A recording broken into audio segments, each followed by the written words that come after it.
नमस्कार everyone. Welcome back to creative Swarthi. आज का एडिटोरियल सिर्फ डॉक्टर मनमोहन सिंह की पॉलिटिकल लिगेसी के बारे में नहीं है। It is actually a larger discussion about what makes a prime minister historical significant. क्या किसी लीडर की ग्रेटनेस सिर्फ पॉलिटिकल पॉपुलैरिटी से डिसाइड होती है या फिर उसका रियल असेसमेंट होता है through economic transformation, institutional integrity और social justice, democratic accountability, foreign policy and constitutional governance. और सबसे important question, can history ultimately separate political propaganda from institution record? Today's editorial exactly इसी क्वेश्चन को explore करता है। Friends, आज का editorial आपको स्क्रीन पे दिख रहा है। History will Indeed remember doctor Manmohan Singh. आप देख लीजिए, इसमें लिखा है इकोनॉमिक रिफॉर्म्स आर्किटेक्ट, वेलफेयर, ये सब लिखा है। आपको मैं पहले पीपीटी दिखा देता हूँ एक बार, फिर उसके बाद डिस्कशन हम स्टार्ट करते हैं। हम लोग इंटीग्रिटी सीखना है तो इनसे सीखो, humility, reforms, rights, India first. देख लीजिए आप आर्टिकल, एक बार मैं बहुत अच्छे से एक्सप्लेन करूंगा, बहुत अच्छा मजा आएगा। आज के आर्टिकल में सबसे ज़्यादा इंटरेस्टिंग मजा आने वाला है। आपको बहुत इथिक्स के बारे में सीखने को मिलेगा, जीएस पेपर 2 के बारे में, जीएस पेपर 3 के बारे में, और पॉलिटिकल मतलब आईजीपी पार्ट के लिए इंडियन गवर्नमेंट एंड पॉलिटिक्स के बारे में बहुत कुछ सीखने को मिलेगा। बहुत डिटेल में जाके हम लोग डिस्कस करने वाले हैं। आपको एकदम मजा आएगा, बहुत एकदम स्टोरी फॉर्मेट में। पहले आप देख लीजिए ये सब what is editorial actually about. इसमें लिखा है अभी रिसेंटली सुप्रीम कोर्ट की जजमेंट आई थी, उसके अकॉर्डिंग है। सुप्रीम कोर्ट जो कोल ब्लॉक एलोकेशन केस से रिलेटेड था, डॉक्टर मनमोहन सिंह की legacy, through record of the economic transformation, social legislation, democratic institution, transparency, strategic initiative rather than through the allegations and the political narrative and surrounded his government। आपको इन questions के answer भी मिलेंगे। what were his major achievement, what were the weakness of EPA era, now why did his personal integrity coexist with the controversies involving his government, what does his tenure teach us about coalition governance, democratic accountability. आपको इनका आज real मतलब पता चलेगा एकदम बढ़िया तरीके से। इमीडिएट बैकग्राउंड अब 2026 ये जहाँ इससे रिलेटेड ये आर्टिकल लिखा गया अभी, जो कॉल एलोकेशन से रिलेटेड केस था जो 26 जुलाई को आया था। मनमोहन सिंह आप देख लीजिए एक बार, सारा सब कुछ एक्सप्लेन करेंगे अच्छे से हम लिख के। कॉग्निजेंस, समनिंग ऑर्डर, ये मैंने सब लिख रखा है। वैसे तो ये लिखने की जरूरत नहीं थी, बस आपके दिखाने के लिए कि आपको पता रहे। Illustrate important constitutional political allegation not equal then criminal culpability, media narrative not equal then judicial finding, sorry नहीं तो उन पे केस हो जाएगा। कॉल स्कीम के बारे में बात करेंगे। ये सब सारे कीवर्ड अच्छे से डिस्कस करेंगे। ड्यूरिंग द यूपीए पीरियड क्या क्या हुआ, cancellation of allocation not equal then proof that Manmohan Singh is personally committed to criminal wrongdoing. Therefore, the sophisticated UPSC answer, policy process regularity from individual liability. Why did that become political important? देख लीजिए आप। 2G spectrum, coal block, the allocation controversy, Commonwealth Games controversy. Don't judge an entire decade only through a lens of it is scandal। कितनी अच्छी line है। Historical आप देख लीजिए, अच्छे से दिखाता हूँ। टेक्नो क्रिएटिव गवर्नेंस, कितने अच्छे अच्छे कीवर्ड आपको मिलेंगे। टेक्नो क्रिएटिव गवर्नमेंट का मतलब हैवली एक्सपर्टीज पे डिपेंड होता है, इकोनॉमिक रीजनिंग पे, इंस्टीट्यूशन, डेटा, पॉलिसी डिजाइन, इन सब पे। और 1991 के रिफॉर्म्स के बारे में बात करेंगे। इनके एरा में क्या क्या हुआ, डेवलप हुआ, इन सब के बारे में। Liberalisation, privatisation, globalisation, industrial delicensing और the trade liberalisation. What was the economic transformation during its premiership, मैं सब अच्छे से। However for UPSC we should avoid presenting economic growth as a one person. 2008 global financial crisis, government response involve physical stimulus, monetary easing, infrastructure, सारा मैं discuss करूंगा अच्छे से। The social sector revolution, आप देख लीजिए। मनरेगा जो अब रिसेंटली बीबीजी राम क्या कर दिया है नाम उसका बदल के, it is has multi dimension, right, great welfare, right to information, इनके यहाँ पे क्या क्या मतलब इनके टाइम पे इनके एरा में हुआ है, राइट टू एजुकेशन, बहुत कुछ सीखने को मिलेगा आज आपको। नेशनल फूड सिक्योरिटी इनके टाइम पे आया था, सब कुछ सीखने को मिलेगा आपको। Forest rights act and tribal justice, this reflect, आप देखे रहिए आपको बहुत कुछ सीखने को मिलने वाला है आज। इंक्लूसिव ग्रोथ मॉडल क्या होता है, एक्चुअल इंक्लूसिव ग्रोथ मॉडल इनके एरा में देखने को मिलेगा आपको। Governance and transparency, the importance of the press conference, ये सब बहुत अच्छे से आप देखते रहिए। इंडिया यूएस न्यूक्लियर डील के बारे में भी सब कुछ लिख रखा है मैंने, बस आपको मैं समझाना है अच्छे से इजी लैंग्वेज में। सिंह डेमोक्रेटिक स्टाइल, भाई इनका तो अलग ही था, देख लीजिए सारे आपको बहुत अच्छे से सब कुछ एक्सप्लेन किया है। What was the Singh government free of failure, बताया है इसमें कैसे क्या है, ये याद रहना लिखिए। Separate personal integrity from institutional performance, personal integrity versus government accountability, इसमें सब कुछ एडमिनिस्ट्रेटिव क्वालिटी आपको देखने को मिलेगी अच्छी। Coalition politics, missing the context, आपको देखो coalition government can create negotiation से कंसेंसस बिल्डिंग, इसका ये कोलिशन गवर्नमेंट का मतलब होता है। पॉलिसी पैरालिसिस कैसे होता है, क्या इसका मतलब होता है, बहुत कुछ सीखने को मिलने वाला है आज के एटीट्यूड में। 2017 raincoat remark, why it will mention it, आपको समझ में आएगा सब। Why does the it will bring it back now, history will be kinder, ये लिखा क्यों, इसका टाइटल भी है। द लार्जर मीनिंग इसका समझ में आएगा, आपको बहुत कुछ सीखने को मिलने वाला है आज, आप देखते रहिए। A major economic insight, growth and redistribution, a major economic insight, poverty reduction and social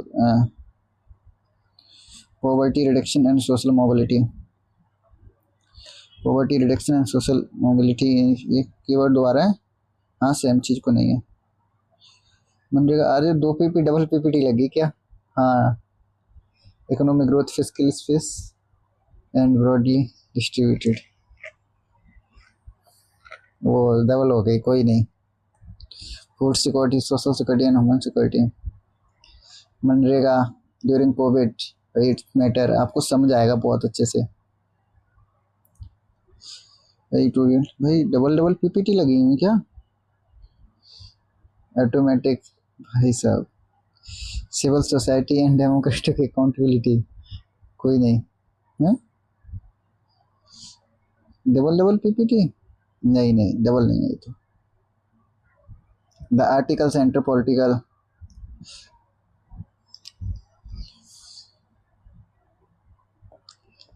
but there is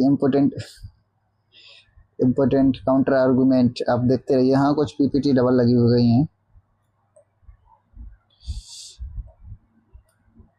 जो भाई पीपीटी बनाते हैं वो बहुत मेहनत करते हैं सच में।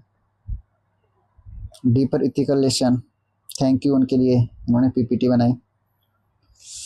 Manmohan Singh legacy provides interesting case study, आपको सारी चीज़ देखने को मिलेगी, मैं आपको दिखा ले रहा हूँ इसलिए कि आपको थोड़ा अच्छा लगे कि क्या क्या पता तो होना चाहिए कि एटलीस्ट क्या क्या डिस्कस करने वाले हैं। ये सारे कीवर्ड हैं। इकोनॉमिक, सोशल जस्टिस, क्या मज़ा आएगा आज आपको।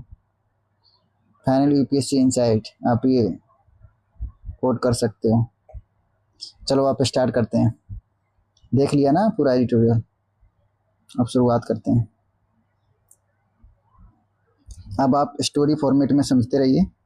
देखिए, the central argument, Manmohan Singh should जज through the record of economic transformation, हमने इसकी बात की थी।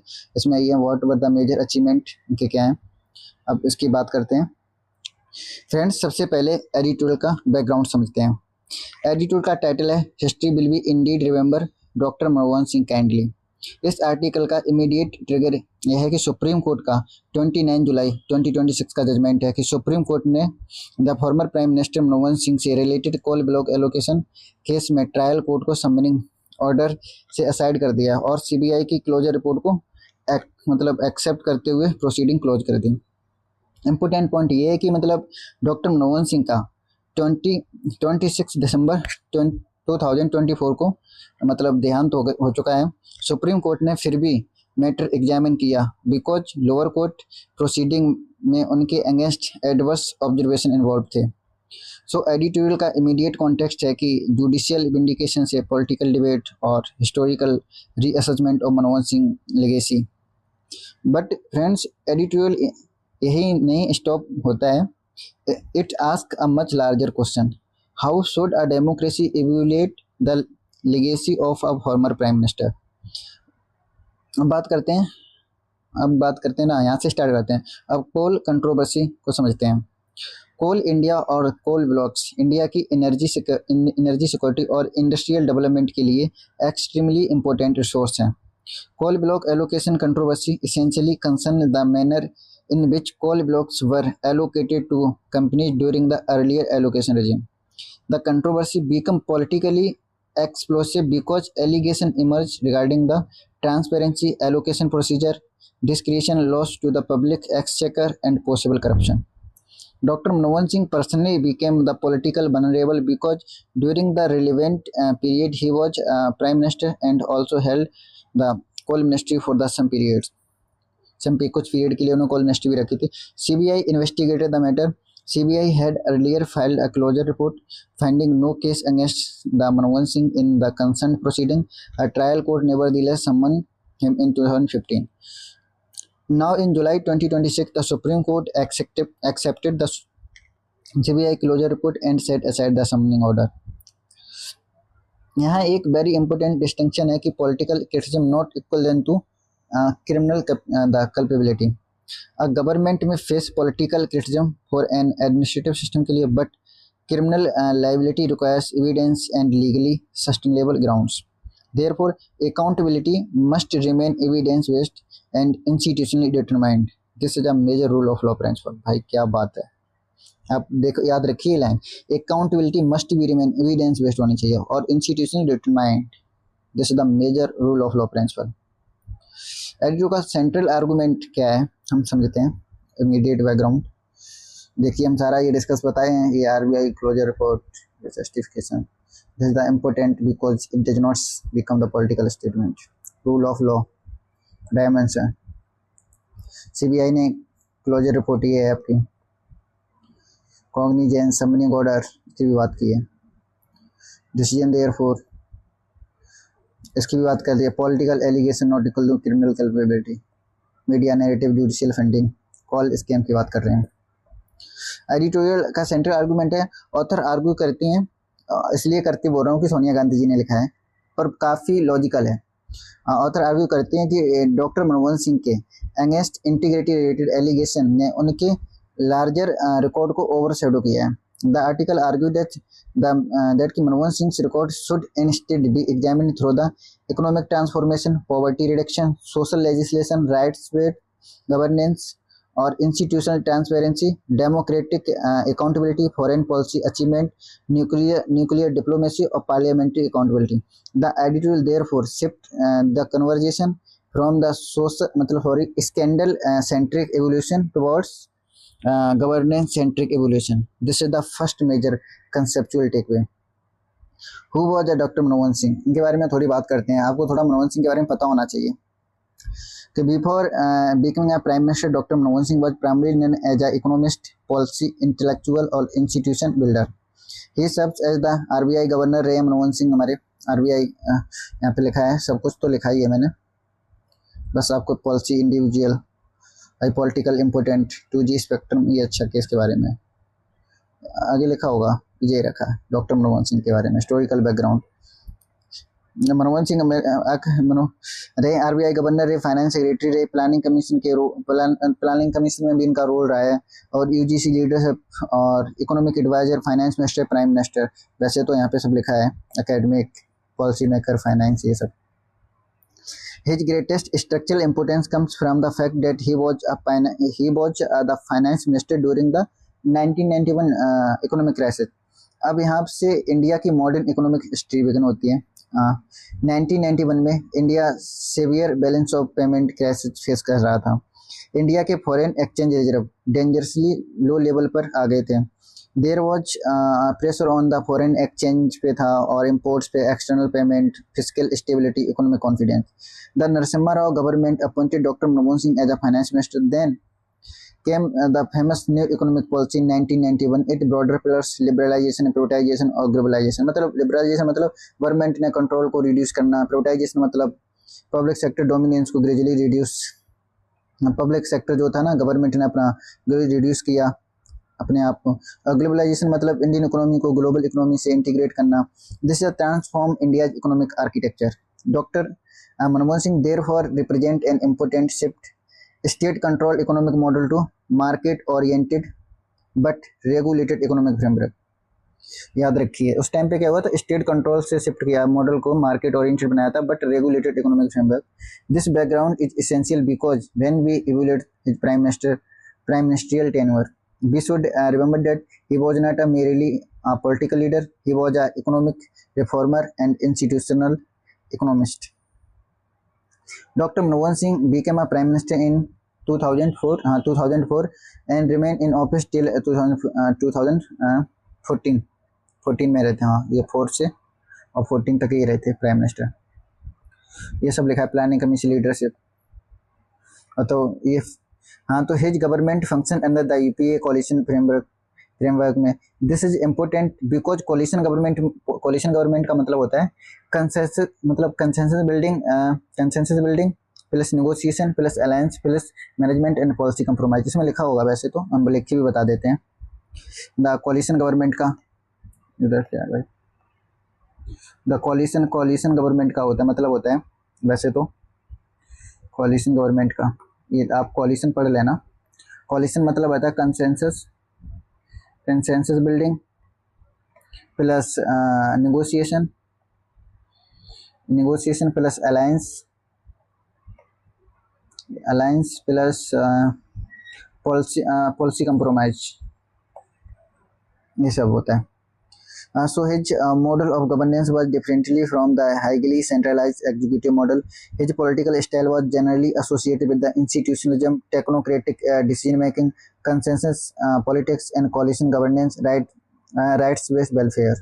सारे टेक्नोक्रेटिक गवर्नेंस लिखा है सब कुछ इसमें लिखा है। टेक्नोक्रेटिक गवर्नेंस का मतलब होता है expertise, economic reasoning, institution, data, policy design rather than the political rhetoric alone।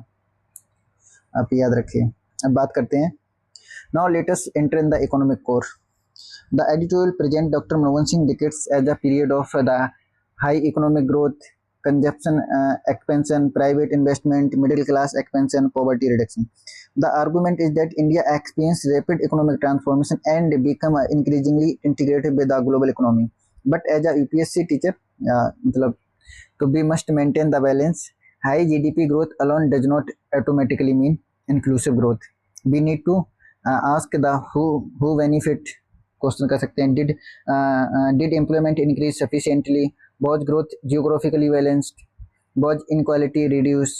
Was human capital strengthened? ये क्वेश्चन कर सकते हैं हम। Therefore a good analytically framework is the growth से क्या होगा, अगर ग्रोथ होगा तो एम्प्लॉयमेंट ज़्यादा बढ़ेगा, एम्प्लॉयमेंट ज़्यादा इंक्लूजन होगा, इंक्लूजन ज़्यादा ह्यूमन डेवलपमेंट बढ़ेगा, अच्छा रहेगा इनकी, और उससे क्या होगा, सस्टेनेबिलिटी इंक्रीज होगी हमारी। This the distinction between the economic growth and the inclusive development. 2008 में द ग्लोबल फाइनेंशियल क्राइसिस आया। यूएस फाइनेंशियल सिस्टम कोलैप्स के शॉक ने ग्लोबल इकोनॉमिक को डिस्टेबलाइज किया। The many economies entered recession, India also experience recession. ये सब आप पढ़ना, मैं बताऊँ तो इकोनॉमी के लेक्चर स्पेशल लो तभी सब एक्सप्लेन कर पाऊँगा। India also experienced external pressure, but the Indian economy demonstrated significant resilience. This is important for the understanding. Macroeconomic resilience. India's financial system was relatively protected from some of the excesses seen in advanced economies because of the regulatory architecture and relatively cautious banking regulation. However, later years allow however later years also witnessed the problems such as जैसे कि NPA, banking stress, investment slowdown and policy uncertainty. uh, the 2008 में सिर्फ 2008 crisis India ने successfully overcome कर लिया। लिखना insufficient होगा कि बेटर फॉर्मुलेशन होगा कि मतलब जैसे कि India displays significant resilience during the global financial crisis, although subsequent period also exposed structural weakness in investment and banking governance. This is the balanced analysis. Poverty reduction की बात करते हैं। हमने सारी बात की। India face the severe balance of payment, India foreign exchange position extremely fragile,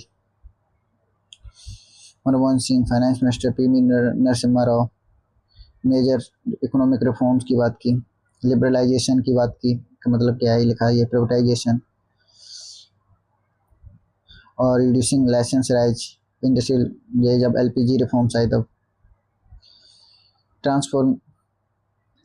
transform the India economic policy trajectory, Manmohan Singh historical significance can not be restricted to 2014 तक। His larger the contribution stretches from the 1991 forms to the 2000 inclusive framework.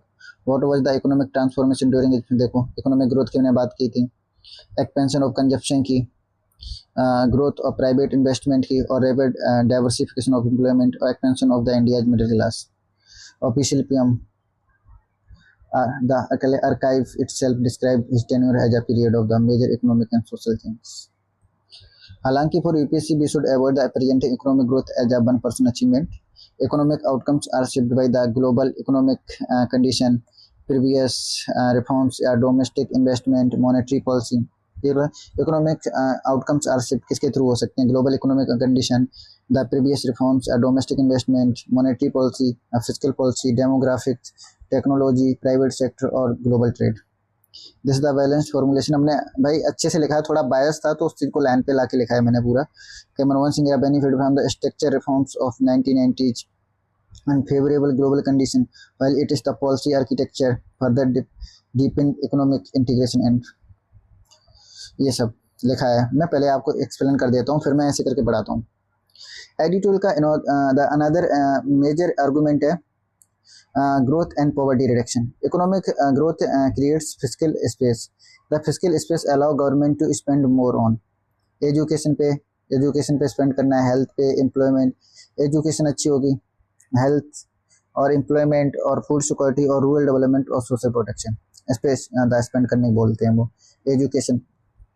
The poverty reduction program में social sector इधर नीचे लिखा है, कोई नहीं मैं ऊपर ही यहाँ पे लिख के बता देता हूँ, साइड से कहीं तो स्पेस होगा ना। हाँ पॉवर्टी मतलब उन्होंने क्या बोला था कि गवर्नमेंट को सबसे ज़्यादा स्पेंड कहाँ करना चाहिए? यहाँ पे स्पेंड करना चाहिए, स्पेंड सबसे ज़्यादा एजुकेशन पे, एजुकेशन को प्रायोरिटी देते थे और हेल्थ पे फर्स्ट सेकंड प्रायोरिटी और थर्ड प्रायोरिटी थी उनकी एम्प्लॉयमेंट भी जनरेट करना है और फोर्थ प्रायोरिटी थी फूड सिक्योरिटी पे, फिजिकल स्पेस और फूड सिक्योरिटी और रूरल डेवलपमेंट और सोशल प्रोटेक्शन। फ्रेंड्स रिमेंबर कि growth is means human development is ultimate objective, मतलब ग्रोथ इज एक मीन्स है और human development is ultimate objective. This is the classic Amartya Sen style development thinking. Development is not merely increase in income, it is expansion of the capabilities and the substantive freedom. This has become extremely important when we study the social policy of the UPA era. Students, Dr. Manmohan Singh government is strongly associated with the concept of the right-based welfare state. What does इसका मतलब क्या होता है?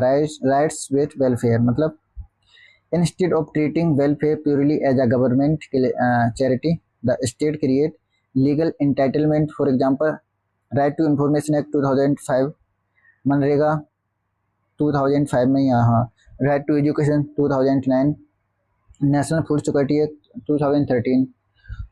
These transformed welfare architecture from discretionary welfare to entitle based welfare.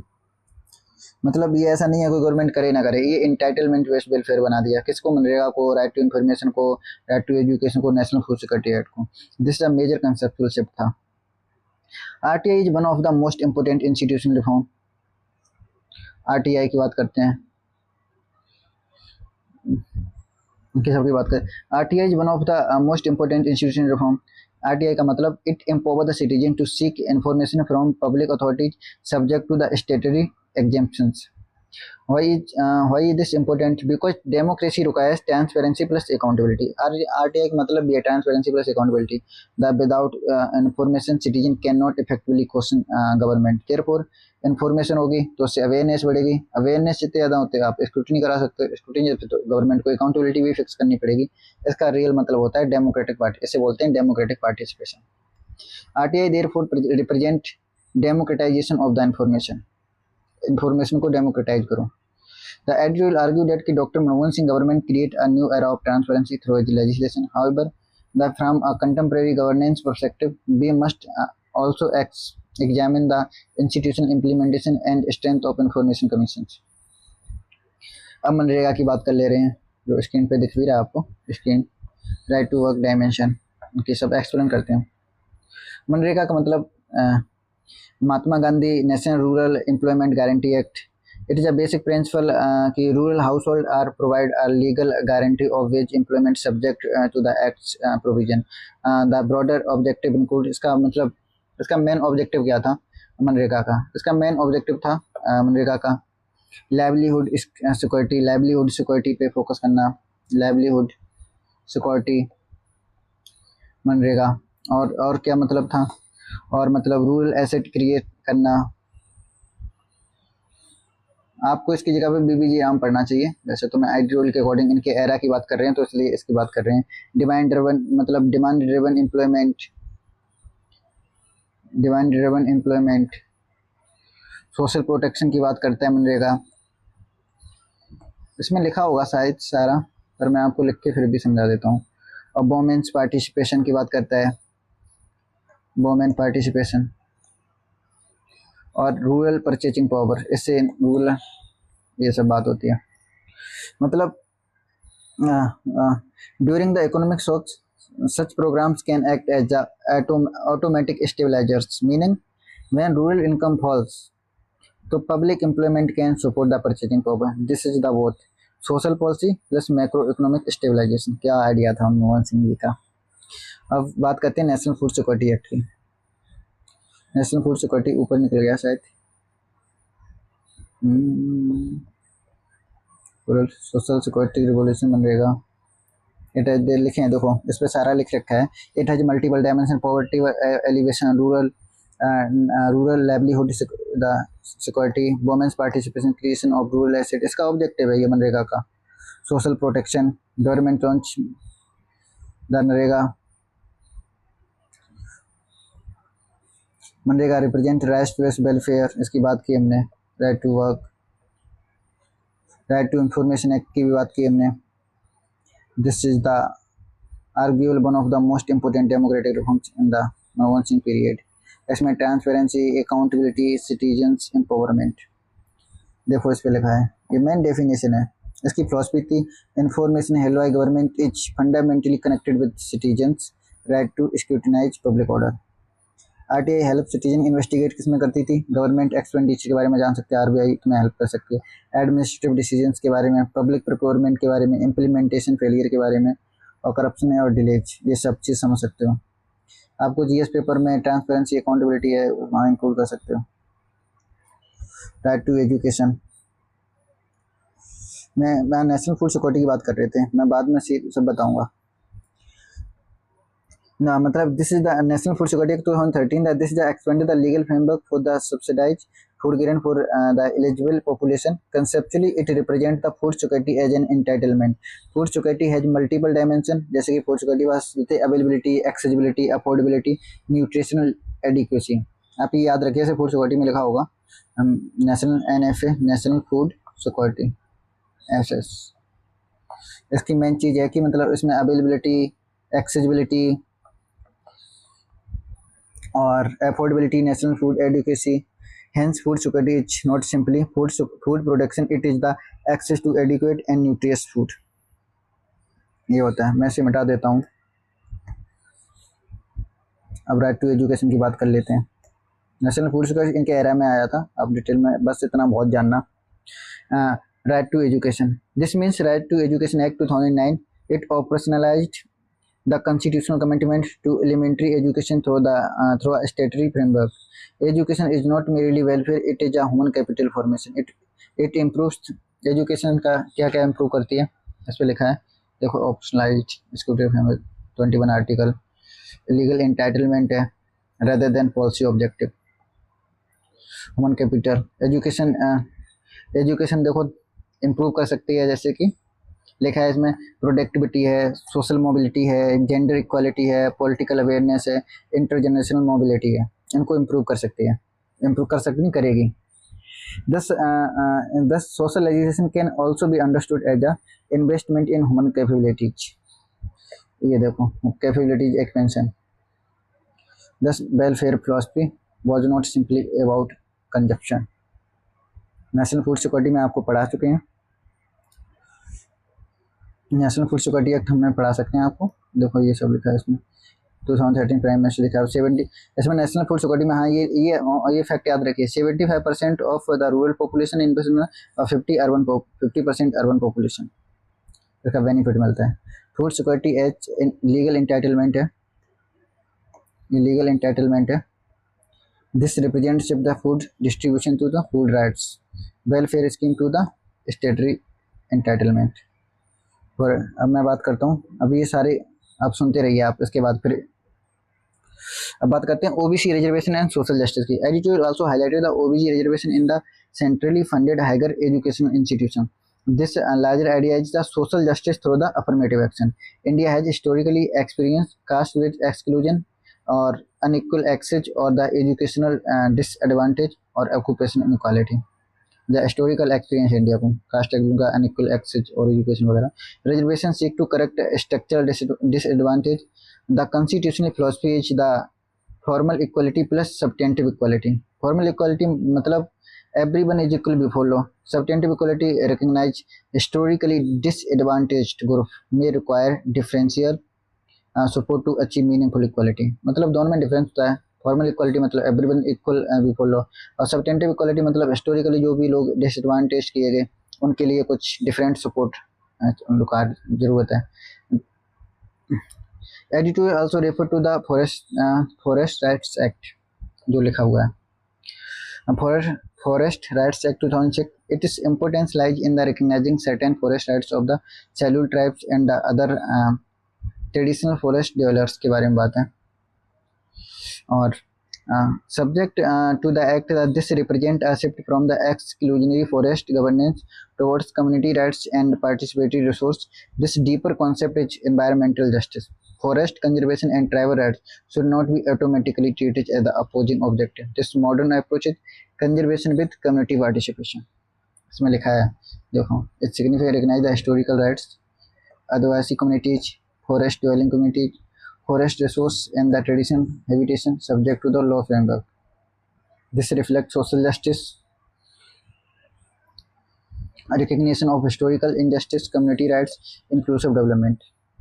अब यार development cannot be judged through the GDP, it must be assessed through the rights, dignity, access and distributive justice। अब बात करते हैं democratic institution. Editorial next major claims करता है कि doctor Manmohan Singh decades strengthen the democratic institution.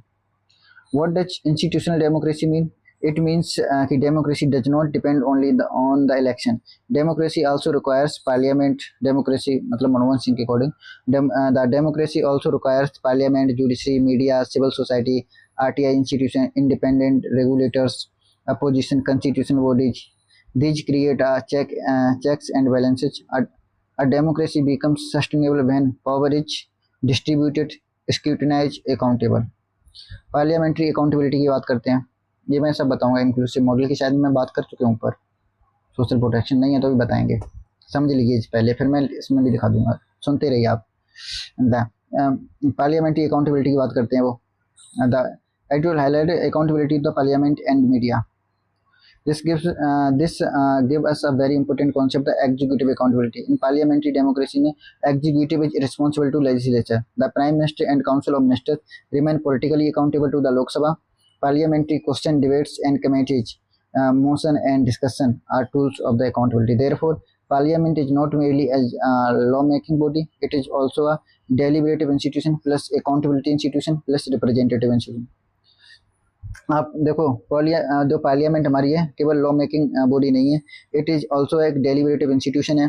Parliament हमारा deliberative institution है, accountability institution है, रिप्रेजेंटेटिव इंस्टीट्यूशन है।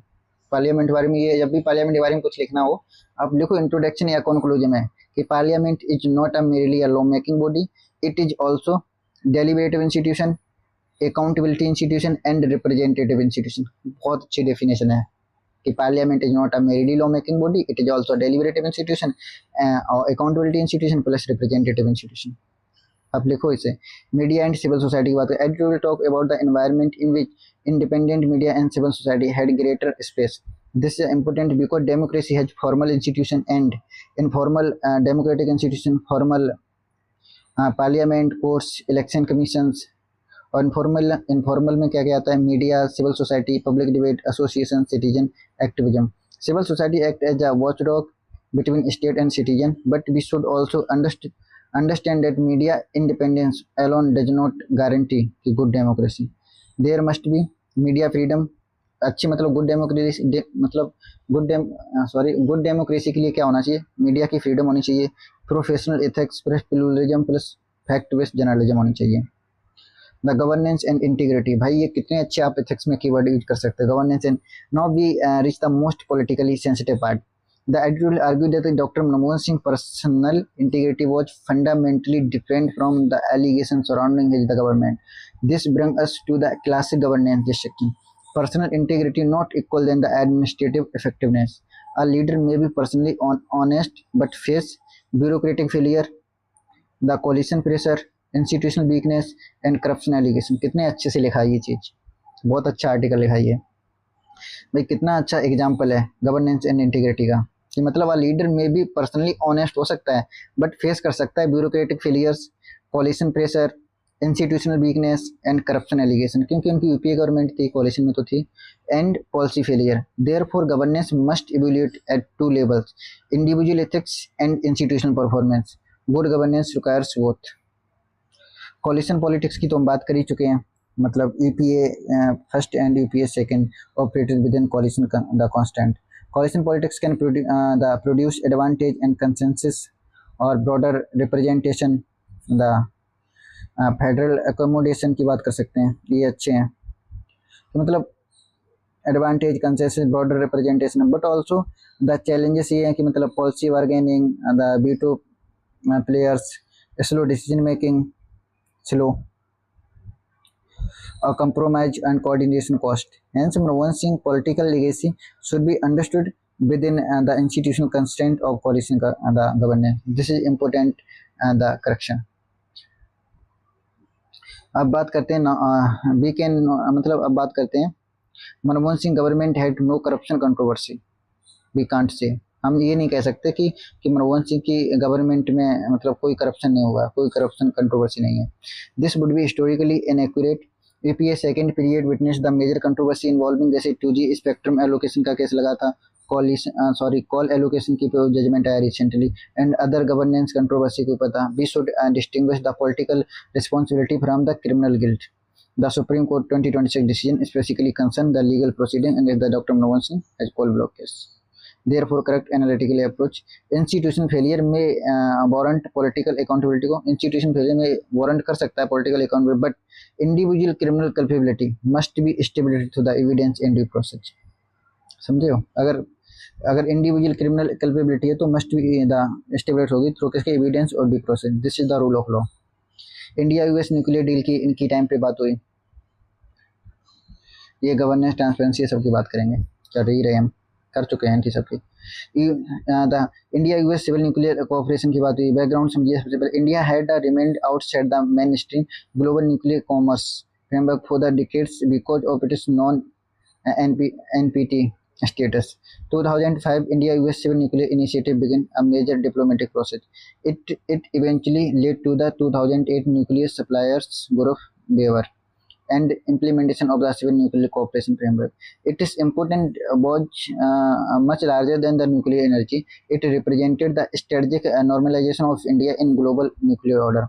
It also helped accelerate India US strategic convergence technology, मतलब जो strategic normalization of India in global nuclear जो ऑर्डर में हुआ था, तो उसने हमें हेल्प किया एक्सीलरेट करने में इंडिया यूएस स्ट्रेटजिक कन्वर्जेंस में, टेक्नोलॉजी कोऑपरेशन में, एनर्जी कोऑपरेशन में, डिप्लोमेटिक ट्रस्ट में, and India's integration with global high technology regimes. So students, nuclear diplomacy become strategic diplomacy. ये लाइन याद रखिए, nuclear diplomacy became the strategic diplomacy.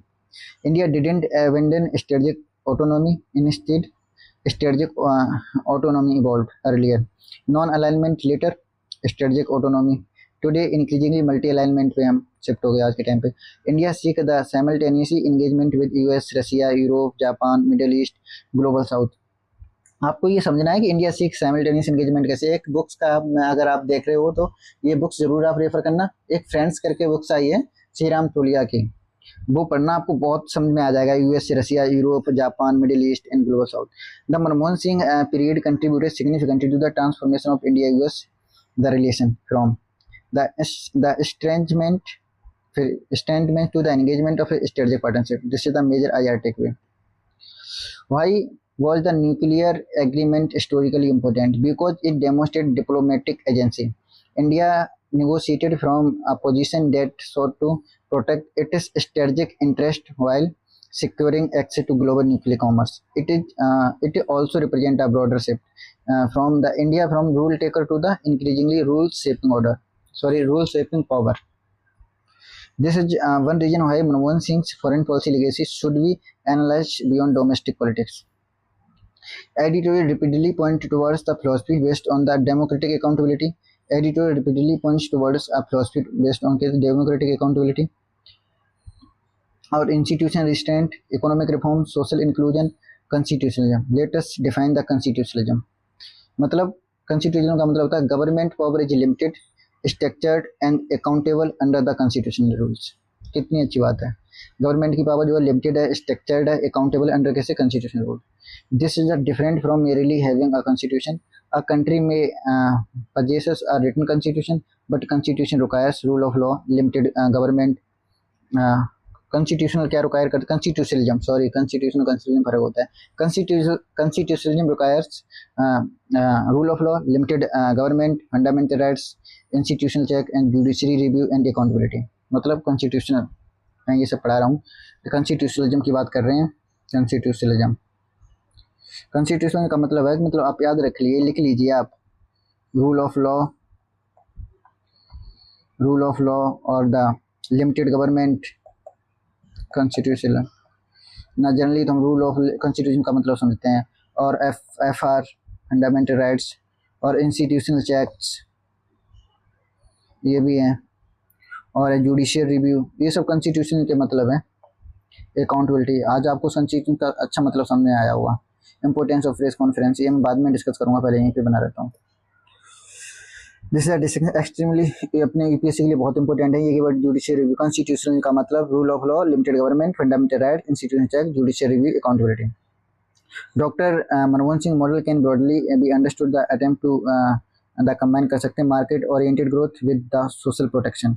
In simple word में बोल सकते हैं मार्केट प्लस वेलफेयर, और या लिबरलाइजेशन विद इंक्लूजन, ऐसे भी बोल सकते हैं.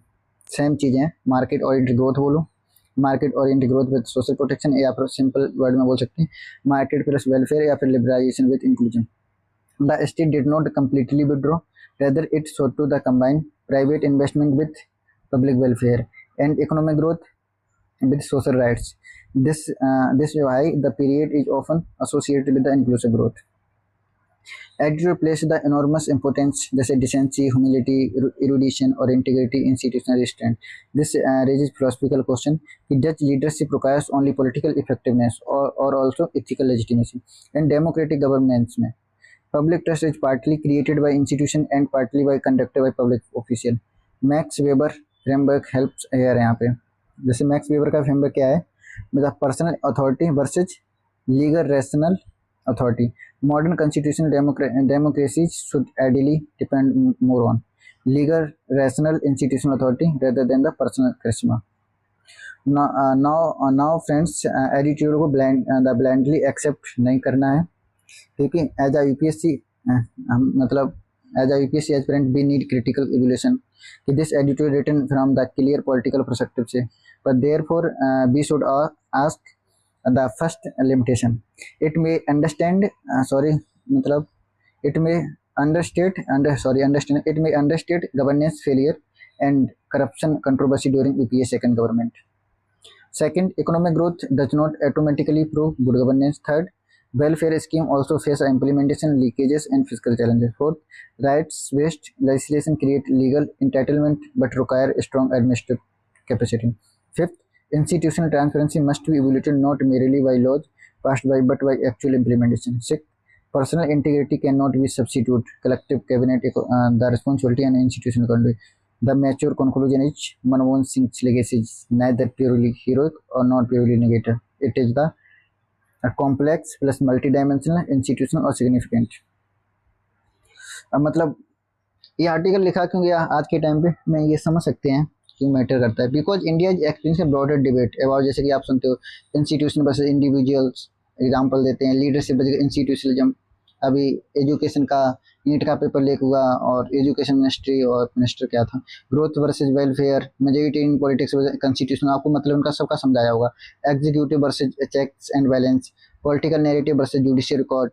Therefore, this article is not merely about the Manmohan Singh, it is about the how democracy remember its leader. Very good. मतलब आप इनको सबको यूपीएससी के टॉपिक से लिंक कर सकते हो, जैसे constitution, parliamentary democracy, executive accountability, ये सब. मतलब एक क्वेश्चन, मतलब ये याद रखिए पॉसिबल क्वेश्चन की, democracy sustain not merely by election but by institutional accountability discuss with reference to India. ये क्वेश्चन भी इससे बन सकता है. इकोनॉमी में कर सकते हो, मतलब लिंकेज कर सकते हो, poverty reduction, employment, social protection, तो इन सबसे. आईआर पार्ट में भी लिंक कर सकते हो, India US strategic partnership, civil nuclear deal, इन सब की बात. एथिक्स पेपर में के कीवर्ड प्रोबेबिलिटी, इंटीग्रिटी, कितने अच्छे एग्जांपल दिए, अकाउंटेबिलिटी, ह्यूमिलिटी, ऑब्जेक्टिविटी, कॉन्स्टिट्यूशनलिज्म, बहुत अच्छा है. द फ्रेंड्स, अगर मुझे डॉक्टर मनमोहन सिंह की लेगेसी को एक फ्रेमवर्क में समराइज करना हो तो कैसे करेंगे? कर सकते हैं जैसे कि economic transformation, 1991 reforms and economic growth, institutionalism और social protection, MNREGA, RTI, national food security act, transparency, RTI वगैरह, डेमोक्रेटिक अकाउंटेबिलिटी, फॉरेन पॉलिसी, बड़े बड़े लिख सकते हो. EIN मतलब इनका फ्रेमवर्क, इनका पूरा टेन्योर का फ्रेमवर्क में ऐसे कर सकते हो आप. मैं लिख के बताता हूँ आपको. मनमोहन सिंह के पूरा एरा आप डिस्क्राइब कर सकते हो. E + I S + T + D + F, इन सब चीज़ों SF, इन सब से मतलब कर सकते हो आप डिफाइन पूरा. मतलब E का मतलब है इकोनॉमिक ट्रांसफॉर्मेशन, I का मतलब है इंस्टीट्यूशनलिज्म. इकोनॉमिक ट्रांसफॉर्मेशन आपको 1991 के रिफॉर्म से, इंस्टीट्यूशनलिज्म में आपको पता होना चाहिए रूल बेस्ड गवर्नेंस है, और सोशल प्रोटेक्शन में आपको MNREGA, RTI, national food security, और ट्रांसपेरेंसी में आरटीआई है, और डी, ये डी है, यहाँ पे डी है ये. तो डी में डेमोक्रेटिक अकाउंटेबिलिटी है, पार्लियामेंट्री इंस्टीट्यूशनल ओवरसाइट की बात की थी. F है foreign policy, India US strategic transformation की बात कर सकते हो. This is become a complete framework for analysis. Most important conceptual insight ये है कि a nation development can not be measured only through GDP. Development must include economic development में क्या करना चाहिए, इकोनॉमिक कैपेबिलिटी होनी चाहिए, human capability, institution capability, democratic capability, strategic capability. Doctor Manmohan Singh decades can therefore be analyzed through the all five dimensions. The now most important critical insight is the Manmohan Singh era had an interesting contradiction: high growth plus welfare expansion, but simultaneously governance controversy plus institutional criticism. This teaches us that something very important: economic performance and political legacy are not identical. A government may perform well economically but lost political legitimacy because of the corruption allegation लगेंगे, communication failure लगेंगे, leadership perception, institution controversy, बहुत सारी चीज़ें. Government must be multidimensional. Why history may judge the differently. History often the evaluate leaders differently from the contemporary politics. जैसे contemporary politics ask who won, who lost, who was popular, who was attacked. But historical evaluation ask मतलब ये contemporary politics है, who won, who lost, who was popular, who was attacked. But historical evolution ask what institution survived, what policy transformed society, what economic structures changed, what democratic norms strengthened, what strategic space India gained. This is the fundamental argument of the editorial. Now let us given our own balance judgment, मतलब analyse करते हैं अपने तरीके से.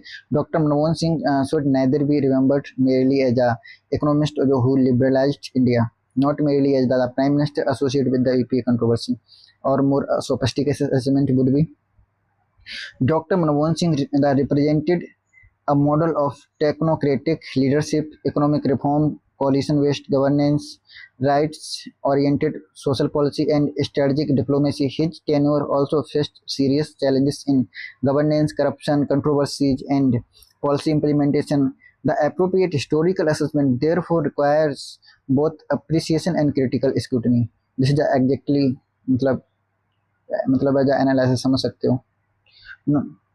मनमोहन सिंह कहते हैं कि मतलब political legacy not through the hero worship और not through the political dimension but through the evidence based और इंस्टीट्यूशन बेस्ड और आउटकम बेस्ड फिर कॉन्स्टिट्यूशनल वैल्यूज. एग्जैक्टली इस तरह से होना चाहिए. फ्रेंड्स आज की डिस्कशन मतलब यही है कि मतलब अभी मैं आपको एक बार दिखा देता हूँ आज की डिस्कशन के बारे में, फिर बात करता हूँ मैंने आपको क्या क्या डिस्कस किया. सीख क्लैरिफिकेशन सारा कर, challenges question, India US nuclear deal की बात की हमने, इसकी बात की, इंडिया यूएस न्यूक्लियर डील की बात की. डबल कोई पीपीटी तो नहीं होनी चाहिए. IR inside, cold war stand, the post cold war, the engagement, strategic conversion, ये सारे सबका. सिंह डेमोक्रेटिक स्टाइल क्या बात है, टेक्नोक्रेटिक लेजिटिमेसी की बात की, सिंह डेमोक्रेटिक स्टाइल, एक्सपर्टीज, ये मैंने institutional policy, what was the government free of मतलब free of failure, absolutely not, corruption allegation 2G, ये सब, commonwealth controversy, slowing investment, coalition compulsion, ये इसलिए ये सब चीज़ें सुनने को मिलती हैं. जब prime minister can be personally honest while each government can suffer, the ministerial corruption, administrative failure, weak oversight, coalition constraint और the policy failure. Personal integrity, government भाई एथिक्स के लिए बहुत अच्छे लीडर हैं. लीडर पर्सनली ऑनेस्ट हो but government corruption allegation. Then democracy whose accountable, leaders was personally honest but executive accountability is broader. Personal integrity not equal then complete administrative accountability.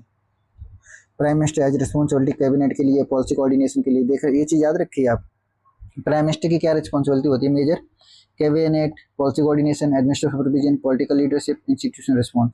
Both have to assess separately. Coalition politics की बात की थी, consensus building है. देखो ना इसे कोalition का मतलब लिखा है consensus building policy, but also the delayed decision, compromise. ये चीज़ प्रॉब्लम भी होती है कोalition गवर्नमेंट में. ये लिखा है the veto players, delays decision, compromise, coordination, institutional structure of the parliamentary democracy. The policy paralysis, what does it mean? The political paralysis मतलब political uncertainty, regulatory uncertainty, coalition constraint, bureaucratic agitation, litigation, ये the policy paralysis होता है. Fear of investigative scrutiny, lack of political. Why did his personal image survive the controversy? This perhaps the Singh developed a public image of the integrity और integrity, humility, scholarship, restraint, personal, ये सब आप पढ़ सकते हो. ये सब मैंने वैसे अच्छे से लिख रखा है. रैन को रिमार्क की बात की थी. एडवर्ड रिकॉल्स द फेमस 2017 का parliamentary remark made by Narendra Modi regarding Manmohan Singh. क्या कि during the Rajya Sabha debate the was intended political attack concerning ability to remain personally. अब रिसेंटली जजमेंट भी आ गया. पॉलिटिकल एक्विजिशन वैसे हिस्टोरिकल इवोल्यूशन भी दोनों चीज़ की किया है हम लोगों ने. History will kinder, larger meaning इसका ये है. Contemporary politics often dominated by the election incentive, partisan narrative, media cycle, scandals, ऐसे सब। हिस्ट्री वुड जज his tenure not more fairly than the contemporary disclosure. थोड़ा ये पॉलिटिकल टाइप का हो गया। The history will be kinder, larger meaning इसमें लिखा है the historical evolution can broader set of question. अगर हिस्टोरिकल एवोल्यूशन ये क्वेश्चन मतलब what institution were built, what structure reform occurred, what was the long term impact, what happened to poverty, what happened to growth, what happened to India's global position, what rights were institutionalized. A major economic insight, growth by redistribution, market oriented economic growth with the right to social welfare। कितनी अच्छी चीजें हैं भाई। growth, the growth first approach and the redistribution first approach, market led growth versus state led social protection, the synthesis दोनों का। Poverty reduction की बात की थी, economic growth can reduce poverty through the employment के through, wage growth, investment, urbanisation, productivity, government revenue. The but growth alone does not guarantee equality. Welfare programme के यहाँ पे जैसे मनरेगा थी, आरटीएस का नाम तो बदल दिया, अब पढ़ लेना, बीबीजी राम करके। Poverty reduction and social mobility, MNREGA.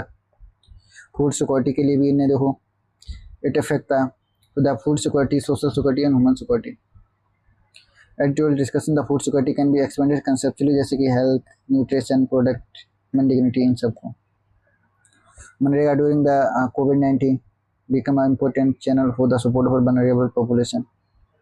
Automatic और semi automatic social protection mechanism था। जैसे बोलते हो, हाँ मनरेगा ये लाइन अच्छी है, मनरेगा ऑटोमेटिक और द सेमी ऑटोमेटिक और social protection mechanism. MNREGA during Covid, ये डबल पीपीटी हो गई हैं। सिविल सोसाइटी, एनजीओ है, कम्युनिटी ऑर्गेनाइजेशन है, राइट्स ग्रुप है, सोशल मूवमेंट है, ये सब सिविल सोसाइटी के लिए। Watchdog function, civil society perform कर सकती है, जैसे एक्सपोज कर सकती है corruption, RTI, mobilisation, mobilise citizen को, डिमांड ट्रांसपेरेंसी की कर सकती है, इन्फ्लुएंस, ये सब। Article central political, the constant middle, personality centric politics, leader, political narrative, personality centralise, और इंस्टीट्यूशन सेंट्रिक डेमोक्रेसी। आप ये सब याद रखिए भाई, बहुत अच्छे चीज़ें, बहुत अच्छा डिफरेंशिएट किया। पर्सनालिटी सेंट्रिक पॉलिटिक्स किस पे होती है, लीडर पे होती है, पॉलिटिकल नैरेटिव पे चलती है, और पर्सनल लॉयल्टी पे चलती है, सेंट्रलाइज। ये प्रेजेंट में मुझे तो ऐसा ही लगता है पर्सनालिटी सेंट्रिक पॉलिटिक्स है। द इंस्टीट्यूशन सेंट्रिक डेमोक्रेसी क्या होती है, पार्लियामेंट ने ऐसा किया है, जुडिशरी ने, मीडिया ने, civil society, RTI, citizen participation, accountable governance बोलते हैं। Article central political, the contrast ये है। द पर्सनैलिटी, ये अच्छा, ये भाई ये डबल पीपीटी हो गई। But there is an important the counter argument.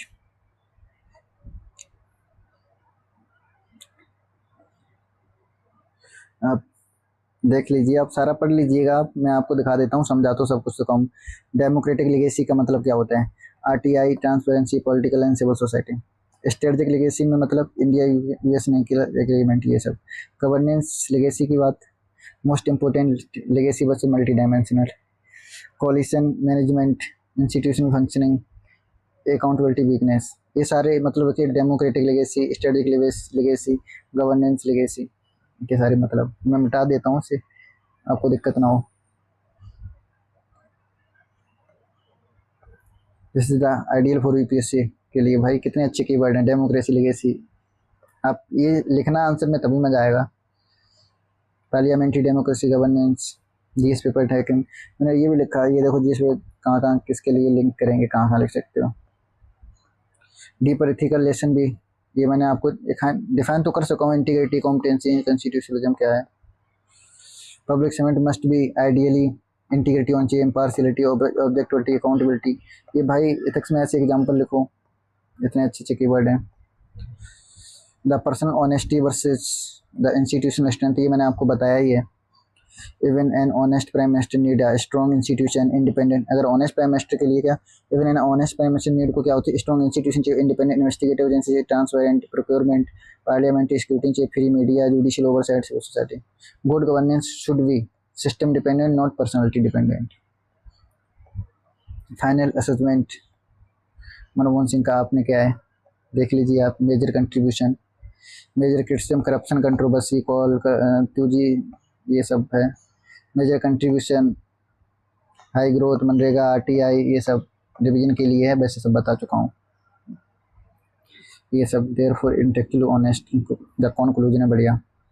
Most important highlighted keyword, ये मैंने सारे सबका एक्सप्लेन कर दिया, आपको ऐसा नहीं बचा जिसका एक्सप्लेन नहीं किया है, सारा सब कुछ 1 लाइन में बता सकते हो। मोहन, ये देखो मैंने लिख के रखा है, आप स्क्रीन शॉट लेके रख सकते हो। मनमोहन सिंह की लेगेसी पूरा फाइनल कंक्लूजन ये है। फ्रेंड्स, आज की डिस्कशन का काफ़ी फाइनल लेसन सिर्फ डॉक्टर मनमोहन सिंह के बारे में नहीं है। It is about the nature of democracy itself. Democracy larger than individual. A prime minister may be powerful, a political party may be powerful, government may be powerful, but ultimately institution must be stronger than individual. The constitution must be stronger than political convenience. Rule of law must be stronger than the political narrative. Rule of law and public memory should be based not only on the political slogan but also evidence, institution, outcomes, and historical context. Dr. Manmohan Singh legacy therefore offers a fascinating paradox: a quiet personality who presided over profound economic and institutional change. His political style was often understated, but questions raised by his era remain enormous. How should India balance growth with equity? How should welfare be combined with market reforms? ये सब question है, आप इनका answer तो मैंने कर रखा है, आप आज के टाइम से लिंक कर सकते हो। How can institution remain stronger than individual? How should strategic autonomy को exist with strategic partnership? And finally, what should determine the India's place in the history? Political popularity and political power. This is the real question behind that item. History will be indeed remember Dr. Manmohan Singh kindly. Thank you everyone. जय Hind friends, आज का यहीं पे finish करते हैं। और आपको कुछ भी अगर लगे कि ये नहीं समझा, आप कमेंट सेक्शन में मुझे सजेस्ट कर सकते हो, हर चीज़ एवरीथिंग मैं उसका ज़रूर रिस्पॉन्स करता हूँ, कमेंट में रिप्लाई ज़रूर देता हूँ।